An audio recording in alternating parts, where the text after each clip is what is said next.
Greetings, everyone. Good evening. We would like to thank the Lord for this another opportunity that God has given us to worship God in spirit and in truth, this midweek service.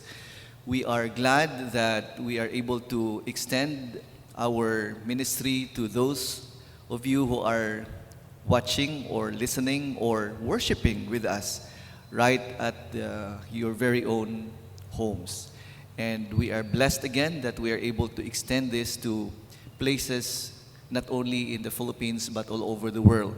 And because of this, we would like to send our love and prayers to all of you. Please keep safe as always. We would like to also greet those who are celebrating their birthdays or wedding anniversaries this week. Praise God. God has given you another year into your life, and we hope and pray that as always you will ask the Lord to bless your life so that your life will become a blessing to others. And also, one other important event that we look forward to is, of course, the Mother's Sunday or Mother's Day. And that will be this coming Sunday. And for this reason, I would like to encourage us to, of course, prepare something for your mother in whatever way you could. And also, prepare yourself because we are going to reflect on the story of a mother in the scripture or in the Bible.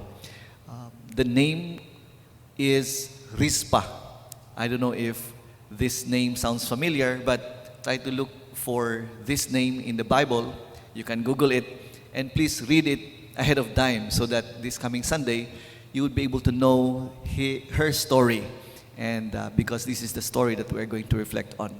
And for this reason, in fact, the text that we shall talk about this evening's worship service midweek will be the text in advance, which is assigned for the lectionary reading, which is found in John chapter 14, verse 1 following.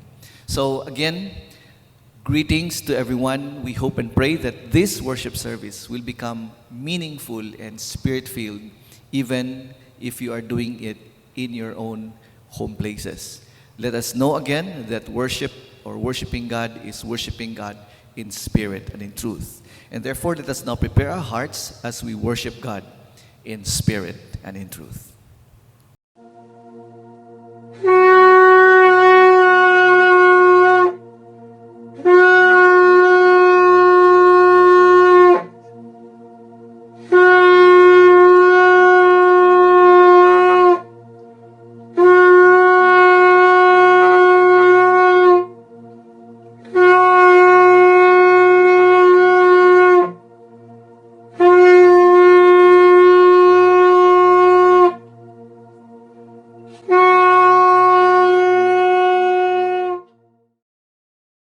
Good evening. Hallelujah. Yes, praise God that despite this pandemic of COVID-19, we are able to come before this holy presence to sing praises, to glorify our God.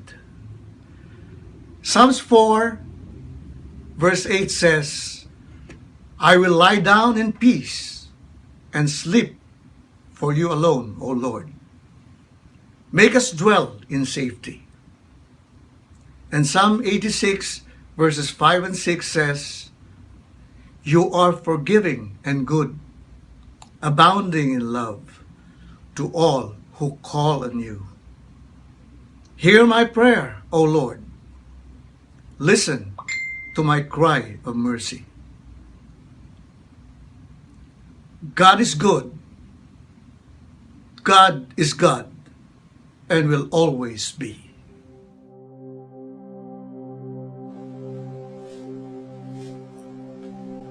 God is good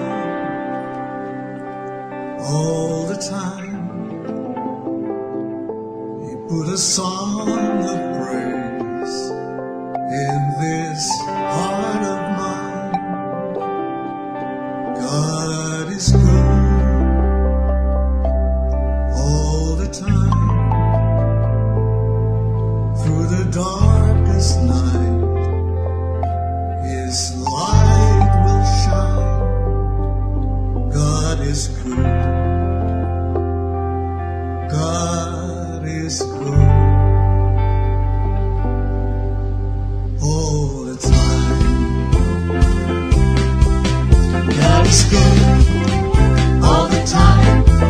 He put a song of praise in this heart of mine. God is good all the time. Through the darkest night, His light will shine. God is good. God is good all the time. If you're walking through the valley and there are shadows all around, do not fear. He will guide you. He will keep you safe and sound. He has promised never leave you or forsake you, and His word is true. God is good all the time. He put a song of praise in this heart of mine. God is good all the time. Through the darkest night, His light will shine. God is good. God is good all the time. We were sinners and so unworthy, still for us He chose to die. Bittersweet, His Holy Spirit, now we can stand and testify that His love is everlasting and His mercy, they will never end. God is good all the time. He put a song of praise in this heart of mine. God is good all the time.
when darkness tries to hide and trembles at his voice, trembles at his voice. How great is our God! Sing with me, how great is our God, and all will see how great is our God.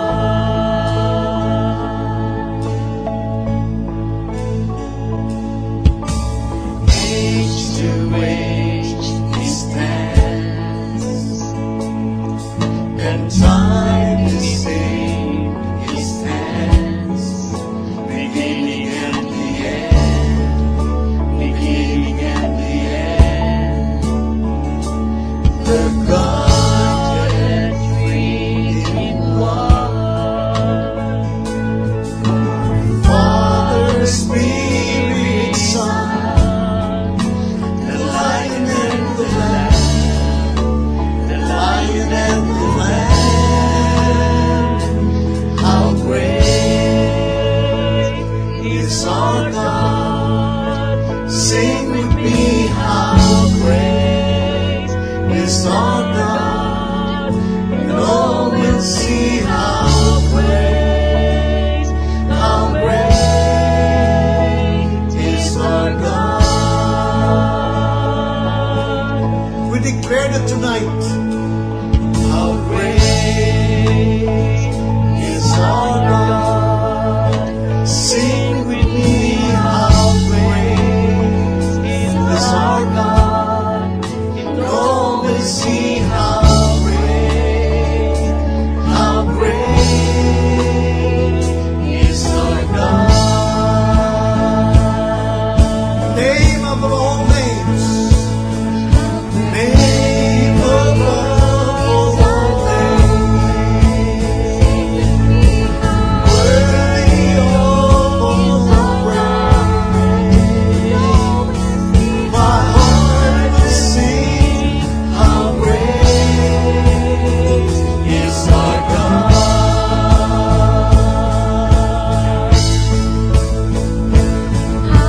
Name above all names, worthy of all praise. My heart will sing, how great is our God.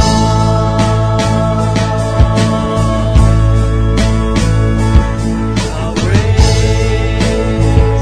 is our God! Sing with me, how great is our God, and all will see how great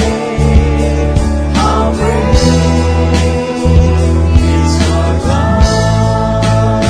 Sing it one more time. How great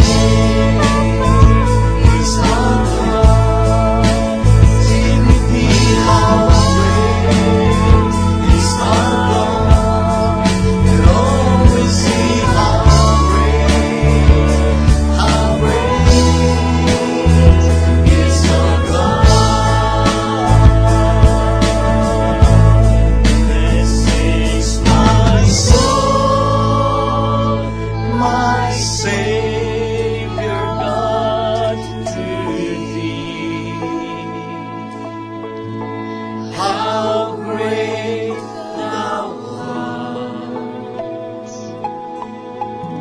how great thou art. Yes, then sings my soul, my Savior God, to thee. How great thou art, how great thou art.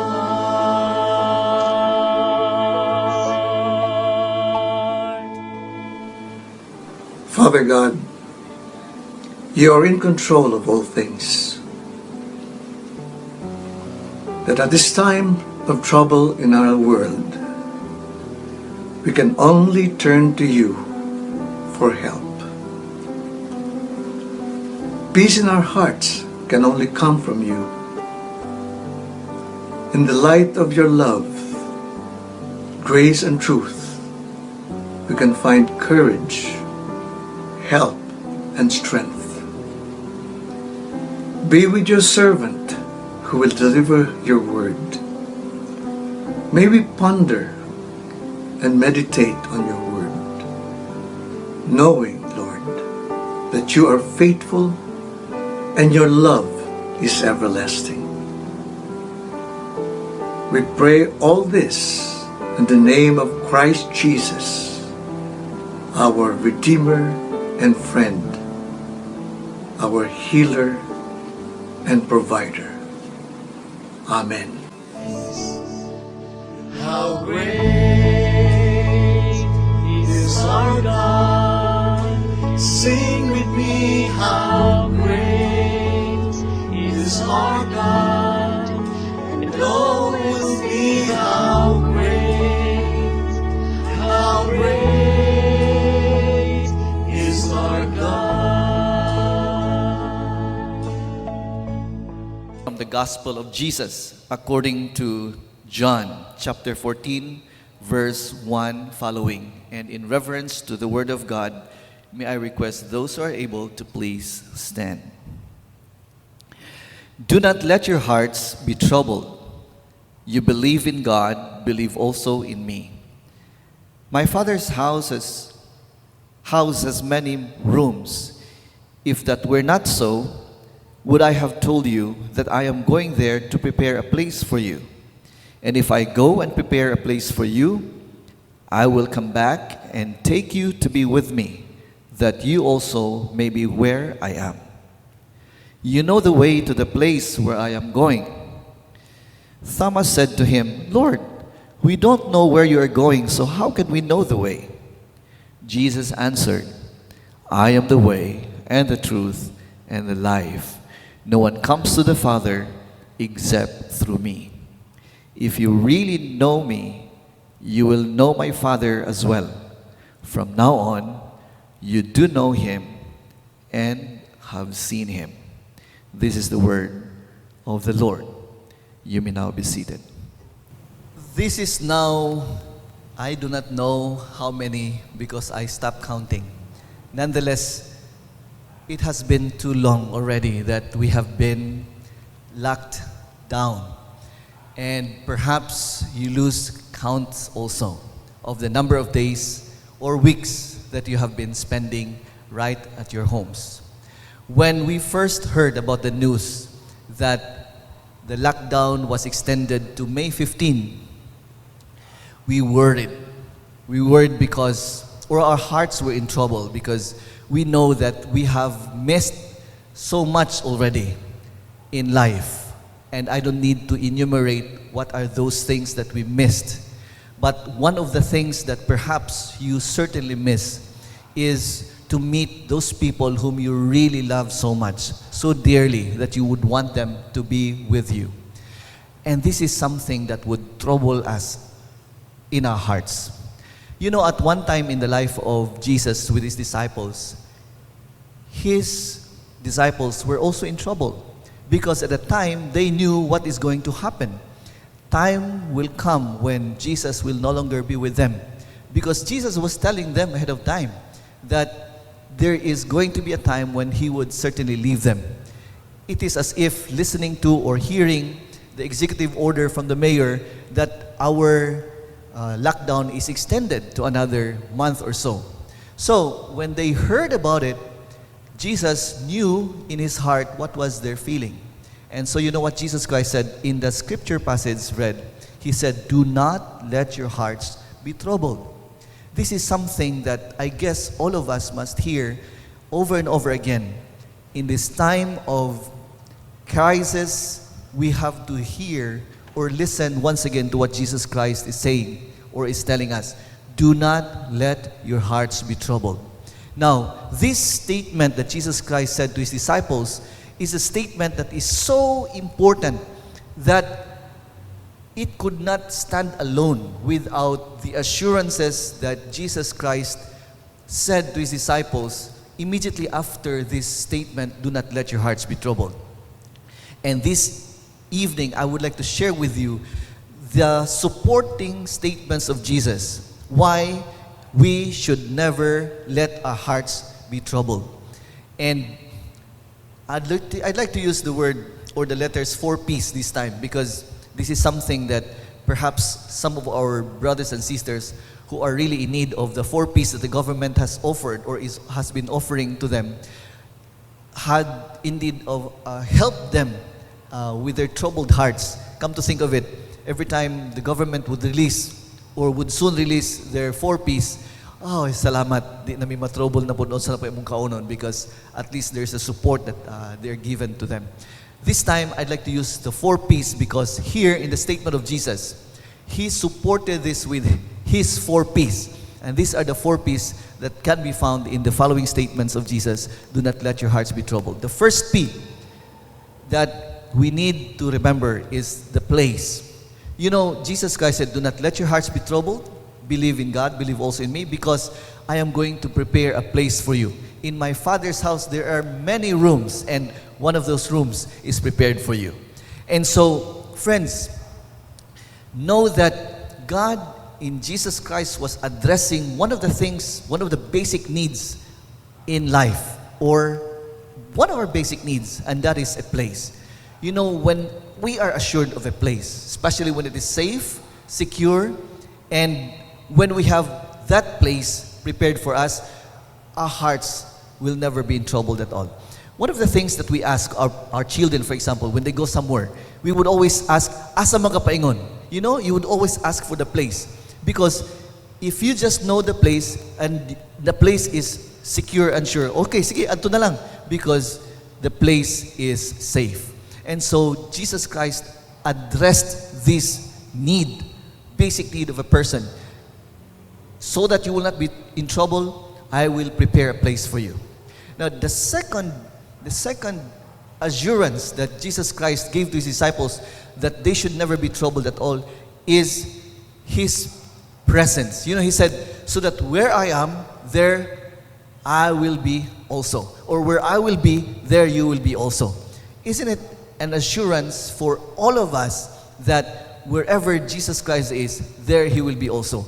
So the place is coupled with his presence. And you know, the second question that we usually ask our children whenever they would go laag-laag somewhere else, we would always ask, first question, "Asa man ka paingon?" Diba? The second question would be, "Kinsay mo uban?" Because we want to be assured that the person your child is with is a person whom you can entrust, or a trusted person that at least your hearts will never be in trouble, knowing that he is in the right place or safe place and he is with the right person.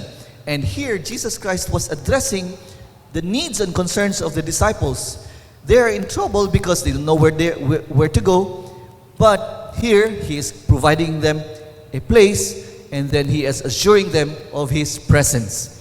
This, I believe, should be remembered by each and every one of us now that we are in trouble with this, what is happening around us. We have certainty of the place and certainty of his presence. The third P that I want us all to remember is what is Jesus Christ was saying, because Thomas said, "Lord, we don't know where you are going, so how can we know the way?" Oh, Jesus Christ answered that question, and he said, "I am the way." You know, Jesus Christ was telling us his third P would be path. Jesus Christ is the path to where we should go. Sometimes in life, we don't know where we exactly want to go, or we do not know where to go. Of course, ultimately, we will go to the Father. But even in this time of crisis, we don't know what to do. And I would like to believe that to ease or to erase the troubles that we are facing right now, we need Jesus Christ, because he said he is the way. He can lead us. He should be able to know where to go, what to do, because he himself is the path that leads to life and that leads to God the Father. or to that place that He prepares for us. Finally, Jesus Christ mentions one more P, although I just passed through it in the scriptures, but earlier on He said, "When I have prepared the place for you, I will come back and take you to be with me." And that is a very strong statement that would remind us of His last P, promise. No, you know, God, when He gave His promises, we know that His promises are true and that He would certainly fulfill this promise. In Jesus Christ, He said, once I have prepared a place for you, I will come back and take you to be with me, so that where I am, there you may be also. Now this is not just one promise, but there are a lot of promises that the Lord has given us through the scriptures. And I guess this is a time when we look into it again, or when we look into these promises again from the words, because in this time of crisis, when our hearts are troubled, we need the promises of God as found in the scriptures. So friends, as we continue to face these trials in life, or these uncertainties of life, let us be reminded of the 4 P's that Jesus Christ has offered to His disciples, that He is offering to all of us.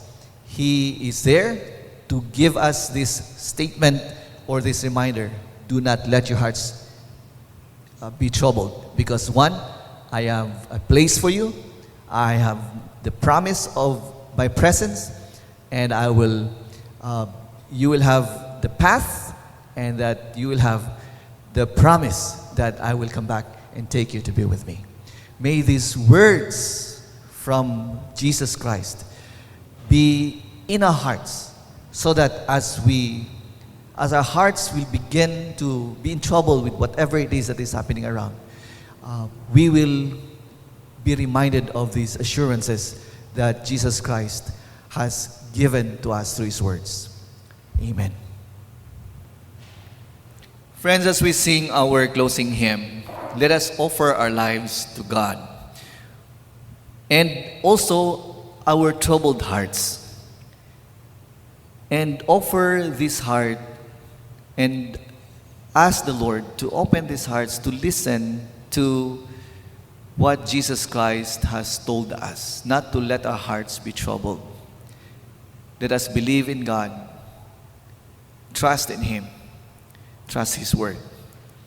As we also offer our lives to God, we may also offer whatever it is that we wish to offer to God from the fruits of our labor.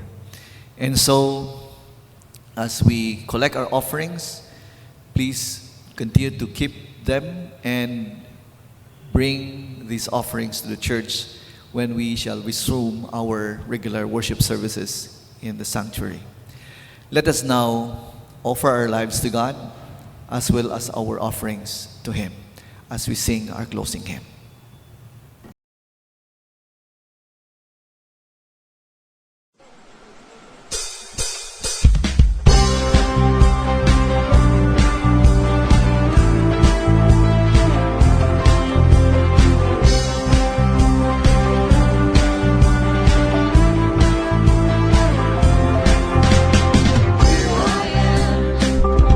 I've come to find you.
Let us pray.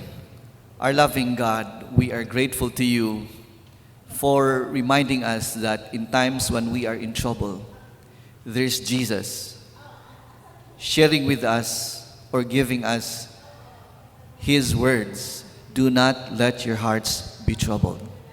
And so, Father in heaven, we pray that you continue to speak to our hearts, dear Lord, in these troubled times. And help us to listen once again to your assurance that indeed we have a place, we have your presence, we have you as our path, and we have your promises. All this, O God, help us to receive, embrace, and keep into our hearts so that in these troubled times, our hearts will be calm and strong, able to survive with no less than Jesus Christ as our help and His words as our guide. We ask this in the name of Jesus Christ, who is our Lord and our Savior. Brothers and sisters in the Lord, let us face these troubled times with the strong words of Jesus. Do not let your hearts be troubled. Just believe in Him. As you go with the assurance of His place, with the assurance of His presence, with the assurance of His path, and with the assurance of His promises. And as you embrace these assurances that God has given us in Jesus Christ, may the blessings of God the Father, Son, and Holy Spirit be with you today and in all the days of your life. Amen and amen. How great is our God. Sing with me, how great is our God.